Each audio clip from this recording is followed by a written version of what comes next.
Bonjour, chers auditeurs. Ici Éric Lantier au microphone et bienvenue à ce tour d'horizon du 24 mai 2019. Eh bien, mesdames et messieurs, il est question aujourd'hui d'avortement. Et oui, l'élite canadienne opte pour une approche radicale et extrémiste. Et oui, je vous explique pourquoi. Eh bien, on essaie de faire passer Maxime Bernier, le chef du Parti populaire du Canada, comme étant un être radical et opportuniste, parce qu'il permettrait à un député de sa formation d'exercer ses responsabilités parlementaires en fonction de sa conscience. Et oui, il permettrait qu'un député de son parti puisse déposer un projet de loi qui viserait à encadrer l'avortement. Et on dit parce qu'il permettrait à un député d'ouvrir le débat sur la question de l'avortement, eh bien on le qualifie d'extrémiste, de radical, parce qu'on croit au Canada que ce débat est clos et qu'on reculerait 30 ans en arrière. Maintenant, pourquoi je ne le vois pas de cette façon-là? Eh bien, dans un premier temps, il respecte la liberté de conscience. C'est exactement ce qu'a fait Brian Mulroney à la fin des années 80, lorsqu'il venait le temps de légiférer sur la question de l'avortement. Il n'a pas imposé une ligne de parti en disant « vous allez voter en faveur de l'avortement ». Il a laissé un vote libre. Et c'est dans le même esprit que Maxime Bernier veut exercer ses fonctions de leader. Et pour moi, c'est une approche extrêmement modérée. Et lorsque Brian Mulroney a demandé à ses députés d'exercer un vote libre en fonction de leur conscience, eh bien, Brian Mulroney n'a jamais été étiqueté comme étant un être radical, un extrémiste. On voit Brian Mulroney comme étant un homme très pondéré, très modéré. Maintenant, Maxime Bernier n'est pas radical en matière d'avortement parce que, d'une part, il a mentionné que si le projet de loi déposé par un député, qui est déposé d'une manière personnelle, ne convient pas à sa vision, à ses convictions, il va voter contre. Déjà, il se donne un droit de recul. Ensuite, il a la même position que Richard Martineau, qui, lui, a écrit sur les pages du Journal de Montréal, ceci.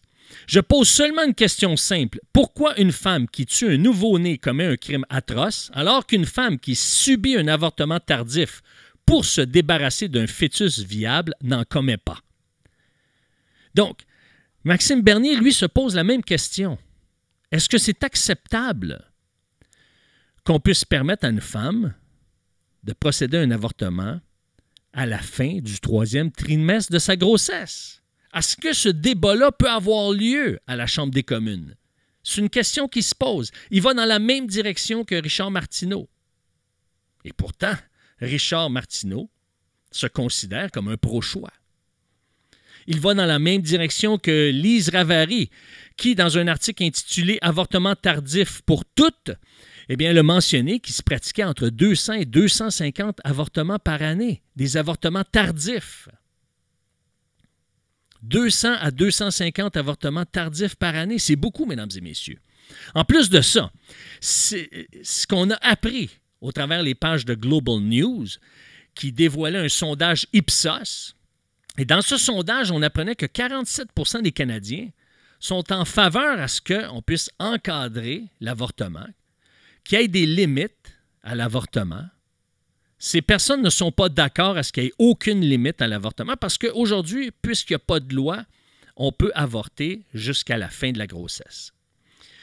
Maintenant, l'argument que j'entends, c'est que pourquoi on imposerait à une femme une limite? C'est à elle de décider. Eh bien, parce qu'en tant que société, pour le bien des autres, on se donne des limites. Par exemple, la consommation d'alcool. Quand on dépasse un taux d'alcoolémie de 0,08, eh bien, on nous dit de ne pas prendre notre véhicule parce qu'il y a des dangers. Il y a des dangers et c'est pour ça qu'il y a des conséquences à cela. C'est écrit dans la loi. C'est pour ça qu'il va y avoir une loi qui va limiter la consommation de la marijuana et on va pouvoir en consommer de manière récréative au Québec à partir de 21 ans. Pourquoi? Parce que justement, on se donne des limites. C'est normal en tant que société de se donner des limites. Ça fait partie de nos responsabilités collectives. Maintenant, un autre argument que j'ai entendu, c'est que oui, mais si un député du Parti populaire du Canada, du parti de Maxime Bernier, déposait un projet de loi racisme, est-ce que Maxime Bernier l'accepterait? c'est pas pareil. Un projet de loi raciste va à l'encontre du bien d'une personne. Alors que lorsqu'on empêche une femme d'avorter un fœtus de 7 mois, eh bien, on est là pour le bien de cet enfant à naître, pour le bien de cet enfant qui ne cherche qu'à vivre, qui ne cherche qu'à voir le jour. Et c'est là que c'est différent. Mais puisque le temps file, mesdames et messieurs, eh bien, je dois vous dire au revoir et à la semaine prochaine. Merci. Ciao!